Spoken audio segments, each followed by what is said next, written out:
جوانیوں کا علم بڑا دو ٹوک علم ہوتا ہے. It's very absolute in it's nature. بات ہوگی اور ایک لکیر ہوگی سامنے. پھر شادیاں ہوتی ہیں, بیویاں آتی ہیں, ان کی دھکے پڑتے ہیں ان کو ذرا, اور پھر اس کی زندگی میں اتنی پیچیدگیاں آ جائیں گی کہ علم جواب ہی نہیں دے پاتا انسان. ایک عمر آتی ہے, اتنی پیچیدگیاں, اتنی زبردست اس کی ایکسپلوریشن ہو رہی ہوتی ہے کہ اس کے لیے جواب دینا بہت مشکل ہوتا. کچھ صدیاں پہلے ابھی ہی مجھ سے کوئی پوچھتا جی اس کا کیا فتویٰ ہے, مجھ سے تو نہیں دیا جاتا تھا, کیونکہ وہ اتنا جزیات, کلیات, میکروز, مائکروز, قواعد فقہ, اصول فقہ, کلیات, یہ ایسے مربوط ہوتی ہیں, جواب ہی نہیں دیا جاتا اس میں. خیر شر کے موازنے آ جاتے ہیں, خیر اور خیر کے موازنے آ جاتے ہیں, شر اور شر کے موازنے آ جاتے ہیں. اس لیے تو امام ابن تیمیہ رحمہ اللہ علیہ سیز لیس العاقل, یہ انٹلیکچول نہیں ہے, یہ دانشور نہیں ہے, الذی یعلم الشر من الخیر, جو خیر اور شر کی تفریق کر سکے, یہ اتنا بڑا عاقل نہیں ہے. ولکن العاقل ہی از این انٹلیکٹ, یہ دانشور ہے, یہ ڈیپتھ ہے. الذی یعلم الخیر من الخیرین والشر من الشرین, جو دو خیر میں سے بڑی خیر نکال کے دکھائے, جو دو شر میں سے بڑی شر نکال کے دکھائے. تو ایک زندگی کا بڑی عمر ہوتی ہے جہاں بہت پیچیدگیاں ہو جاتی ہیں. تحریک جو ہوتی ہے نا, وہ سطحیت سے بہت زیادہ دقیق, عمیق, رمیق اور بہت کمپلیکیٹڈ ہو جاتی ہے. اس لیے آپ لوگ جب بیٹھتے ہیں نا لوگوں کے ساتھ, تو جواب کے اندر جواب بتا دیتا ہے کہ جواب کیسا ہے, جواب بتا دیتا ہے کہ وجود کیسا ہے. پھر ایک عمر آتی ہے جہاں انسان پھر لوٹ کے وہیں آ جاتا ہے کہ شیخ صاحب یہ پیچیدی باتیں نہیں کیا کریں آپ, بہت ٹیکنیکلٹیز بیان نہ کریں آپ, موٹا موٹا اصول بتائیں انقلاب کیسا ہے. موٹی بات کریں, چھوٹی بات کریں, بی ویری اسپیسیفک, اور دو تین بڑے اصول بتائیں مسئلہ کہاں ہے. تو آج 40 کی دہائی کو کراس کرنے کے بعد میری قرآن میں صرف ایک ہی اسٹرگل ہے, ایک ہی جہد ہے میری, جس سے میں قرآن کے اندر غوطہ زن ہوتا ہوں کہ میں مسئلے کا وہ حل نکال سکوں جو کلی لحاظ سے جنیرک ہو اپنی نیچر. ویسے ہر انسان منفرد ہے, اس لیے اس کا مسئلہ بھی منفرد ہے. ہر انسان یونیک ہے, اس لیے اس کا مسئلہ بھی یونیک ہے. ایک شخص آیا آپ صلی اللہ علیہ وسلم کے پاس, اس نے کہا میں روزے کی حالت میں اپنی بیگم کے پاس جا سکتا ہوں, can I go to my wife physically? آپ نے فرمایا نہیں, تم نہیں جا سکتے. دوسرا شخص آیا, سوال اسی جنس کا, جواب مختلف, میں جا سکتا ہوں. آپ نے فرمایا تو جا سکتا مگر بس اس چیز سے دور رہے.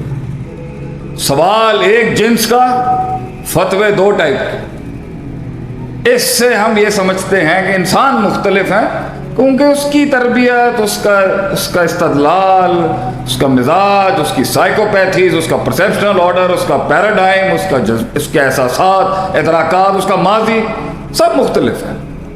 چیزوں کو دیکھنے کا نظریہ مختلف ہے. قوت ایمانی, قوت استدلالی, قوت تفکر, قوت ارادہ, قوت عزم, سب مختلف ہیں. تو ایک لحاظ سے جو آپ کے لیے حل ہے وہ اس کے لیے تو ہو ہی نہیں سکتا, غلط ہے یہ. اس لیے ہم کہتے ہیں کامیابی کی کہانی رقم ہی نہیں کی جا سکتی, کیونکہ جو میرے لیے اصول تھے وہ آپ کے لیے کیسے ہو سکتے ہیں, جو میری زندگی کی کاٹ ہے وہ آپ کی کیسے ہو سکتی ہے, جو میری دشمنیاں تھیں وہ آپ کی کیسے ہو سکتی, جو لیل و نہار کے اندر ان دا تھک ان دا تھن میں نے کاٹ کاٹی ہے وہ میری آپ سے شاید ہلکی ہوگی. آپ کا سلسلہ, آپ کا استقلال اور آپ کا تسلسل میرے تسلسل سے کیسے متساوی ہو سکتا ہے؟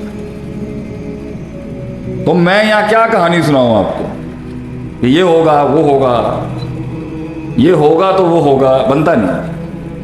اس لیے میں قرآن میں اللہ کا ایک اسلوب ہے بندے سے بات کرنے کا، جزئی لحاظ، اسپیسیفک مائکروس، اور یہ تو بہت قداور علماء ہوتے ہیں جو آپ کو بتا سکتے ہیں اس محل میں یہ بات بنتی ہے۔ اس لیے کسی نے ہم سے پوچھا، شیخ صاحب what is the definition of علم، ما حد العلم، علم کی تعریف کیا آپ کے نزدیک؟ ہم نے کہا وضع الشیء علی موضعہ، putting the right thing at the right place and the wrong thing at the right place as well، صحیح چیز کو صحیح محل میں رکھنا اور غلط چیز کو بھی صحیح محل میں رکھنا، یہ ہے علم۔ اور یہ بچے کاکوں کا تو کام ہی نہیں ہے، کیونکہ ایک وقوع ہوتا ہے، ایک فقہ الواقعہ ہوتا ہے، اور ایک ٹیکسٹ ہوتا ہے، سورس ہوتا ہے، ڈیوائن ڈاکٹرن ہوتا ہے۔ کسی کو شریعت سمجھنے میں غلطی لگ سکتی ہے اور کسی کو وقوع سمجھنے میں غلطی لگ سکتی ہے۔ پھر اس وقوعے کے اندر کون سی نس کا انطباق ہوگا، یہ بچوں کا کام تو ہے ہی نہیں، بڑا کام ہے۔ تو اس لیے قرآن کے اندر اللہ نے ایک ایسا اسلوب رکھا ہے جو بہت قداور لوگوں کے لیے ہے، وہ بچوں کے لیے نہیں ہے، وہ کسی کے لیے نہیں ہے، مشکل ہے، وہ بہت مشکل ہے، وہ اتنا مشکل ہے کہ اس میں ایک آیت کھولنے میں جائیں گے تو 10 گھنٹے لگ جائیں گے یہاں پر۔ مگر قرآن کے اندر ایک ایسا اسلوب موجود ہے جو عامی ہے، عامۃ الناس، عوام پر اس کو جنیرک کیا جا سکتا ہے، وہ میرے پر بھی اپلائی ہوتا ہے اور آپ پر بھی اپلائی ہوتا ہے۔ انہیں ہم macros of the Islamic law کہتے ہیں، دا میکروز آف دا اسلامک شریعہ۔ انسان کے عدم سے وجود اور وجود سے اس کمال تک پہنچنے کے لیے وہ ضوابط، وہ قواعد، وہ اصول، وہ کلیات جس سے انسان کی ساری جزیات مربوط ہو جاتی ہیں۔ تو ایسی ہی میں جاننا چاہتا تھا، نبی صلی اللہ علیہ وسلم نے اتنا بڑا انقلاب کیسے کھڑا کیا؟ How did he do it? ادھر 2 بندے نہیں ٹھیک ہوتے ہم سے،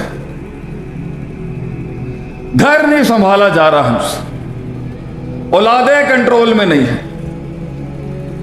بہت آسان ہے چائے کی ٹیبل پہ بیٹھ کے وفاق کے اوپر بات کرنا، بہت آسان ہے چائے کی ٹیبل پہ بیٹھ کے صوبائی مسئلے بیان، بہت جرت ہے لوگوں کی، شہر کے مسائل بھی بات کرتے ہیں۔ ایک گلی ٹھیک کرنا اتنا مشکل۔ لوگ مجھے کہتے ہیں نا شیخ صاحب یہاں چلے جائیں، آپ وہاں چلے جائیں، یہاں وہاں چلے جائیں، ملک سے باہر چلے۔ میں کہا بھائی اللہ کہندا ہے فاتقوا اللہ ما استطعتم، جنی تیری استطاعت ہے انہیں کام کر، خلاص۔ اپنی استطاعت تو ود کے کیوں کرتا پیا؟ استطاعت بڑھانے کے بھی اصول ہیں، تو جو بغیر کیپیسٹی اور استطاعت کے میدانوں میں اترے ہیں منہ کی کھائی ہے انہوں نے۔ تو تمہید کے اندر جو یہ سارا مسالہ آپ کے لیے ڈالا ہے آج لفاظیوں کا، اس سے ہٹ کے جو روح ہے وہ ہے کیسے کیا آپ صلی اللہ علیہ وسلم۔ میں اپنے جسم کو نہیں پہنچا سکا کہیں، انہوں نے قوم پہنچا دی وہاں تک کہ آج 1450 سالوں کے بعد بھی آرگنائزیشنل سیٹ اپ کھڑا ہے، اگرچہ ڈسکرپنسی ہے امت میں، کافی اچھی خاصی خراب ہو چکی ہے، مگر دا برانڈ اسٹیبلشڈ، امت کھڑی ہے آج۔ ایک آدمی، ون مین، کیا کیا انہوں نے؟ کیا کیا کہ وہ لیگیسی آج تک کر چلتی جا رہی ہے؟ What has he done? ہم رجال و نحن رجال کے قاعدے کے تحت کہ وہ بھی انسان تھے، ہم بھی انسان ہیں، اور ایک لحاظ سے سب انسان تھے مگر وہ کچھ اور تھے، لیکن لیڈر تو وہ انسانوں کا ہی تھا نا، انسانی اصولوں پر ہی اس نے کوئی بنیاد رکھی ہوگی نا۔ لیس لک علیہم سلطان، یہ میرا چیلنج ہے، تن تنا ان وادیوں کے اندر بھی وہ دیے جلیں گے، تو نہیں گرا سکے گا ان کو، یاد رکھی، جو تو لے گیا وہ تو لے گیا۔ میرا چیلنج پوری انسانیت تیری آج کی اس بغیرتی کے اندر جو ڈوبے گی اس کے لیے نہیں ہے، میں ان کی ان کے سروں پر آج یہ بوجھ ڈالتا ہوں کہ تیری فوجوں کی فوجیں بھی جو ہیں ان تنہائیوں میں انہیں گمراہ نہیں کر سکتی ہیں. میرا چیلنج ہے. زندگی کبھی بھی اکثریت کا فلسفہ نہیں تھی آسمانوں اور زمین کے فلسفوں کے اوپر. کثرت کبھی بھی معیار نہیں تھا اللہ کے ہاں. الا قلیلا الا قلیلا. There were few people, few men. کم ہی ہوں گے. اللہ نے کہا تھا. نبی کو اللہ تعالیٰ فرماتا ہے علیہ الصلوۃ والسلام وَإِن تُطِعْ أَكْثَرَ مَنْ فِي الْأَرْضِ. آپ بھی اگر کثرت کے پیچھے جائیں گے میرے حبیب لِيُضِلُّوكَ عَنْ سَبِيلِ اللَّهِ، یہ آپ جیسی مہان ہستی کو بھی رستے سے ہٹانے کی کوشش کی. کثرت ایک جھاگ ہوتی ہے، جھاگ. فَأَمَّا الزَّبَدُ فَيَذْهَبُ جُفَاءً، اور جھاگوں کو صرف اٹھا کے پھینکا جاتا ہے. ان کا کوئی وزن نہیں ہوتا، کوئی ویٹیج نہیں ہوتی ان کی.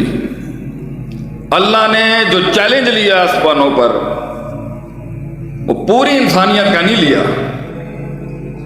خاص ہوں گے وہ کچھ خاص گنتی کے لوگ. یہ کائنات اگر آج زندہ ہے وہ گنتی کے لوگ ہوں گے، گنتی کے لوگ. جس دن وہ گنتی ختم ہو گئی اس دن یہ امتحان بھی ختم ہو جائے گا. اس دن یہ تکلیف بھی ختم ہو جائے گی. یہ جسم کی اور اللطیف الصدور، یہ سینے میں دھڑکنے والی جو ڈپریشن ہے، یہ ٹینشنیں ہیں، یہ سٹریس ہے، جو انگزائٹی ہے، جو ڈر ہے، جو خوف ہے، یہ سلسلہ ہی ختم کر دے گا اللہ اس دن کہ ان کہانی مک گئی خلاص. اس لیے اللہ کہتا ہے ان کو جنہوں نے یہ چیلنج لیا ہے اپنی لائف میں کہ اِنَّكَ قَادِحٌ إِلَىٰ رَبِّكَ قَطْعًا، ہم جانتے ہیں تیرے سفر کے بارے میں. تو کیا جانتا ہے اپنے دکھوں اور غموں کے بارے میں؟ ہم جو کچھ سنا گیا اللہ پاک اس پر عمل کرنے والا اور آگے لوگوں تک پہنچانے والا بنائے. مزید اصلاحی بیانات کے لیے ہمارے یوٹیوب چینل شیخ عاطف ریمائنڈر کو سبسکرائب کریں اور ویڈیو کو لائک کریں. جزاک اللہ خیر.